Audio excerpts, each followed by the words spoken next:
بسم اللہ الرحمن الرحیم۔ گھروں میں جو اختلافات ہوتے ہیں، یہ گھریلو اختلافات کو ختم کرنے کے لیے عام طور پر لوگ یہ شکایتیں کرتے ہیں کہ گھر میں اختلاف ہوتا ہے، جھگڑے فساد ہوتے ہیں، گھر میں اتفاق نہیں ہے، گھر والوں میں اتفاق نہیں ہے،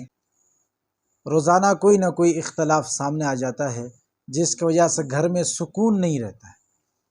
ہر گھر والے پریشان رہتے ہیں۔ تو یہ جو ایک مجرب عمل ہے میں آپ کو بتاؤں گا، یہ عمل گھریلو اختلافات کو ختم کرنے کے لیے ہے۔ آپ اس پر ضرور عمل کریں تو مجھے رب سے امید ہے، اللہ کی ذات پر امید ہے کہ اللہ آپ کے گھروں میں اختلافات کو ختم کریں گے۔ آپ کی اسکرین پہ جو دعا نظر آ رہی ہے، اس دعا کو آپ نے پڑھنا ہے، لیکن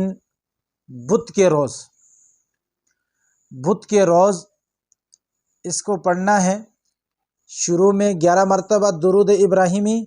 اور آخر میں 11 مرتبہ درود ابراہیمی پڑھ کر درمیان میں یہ دعا پڑھنا ہے، اور اس کے بعد دعا کریں اللہ رب العزت کے دربار پہ، تو اللہ ضرور آپ کی دعا قبول فرمائیں گے، اور گھروں میں اس عمل کی وجہ سے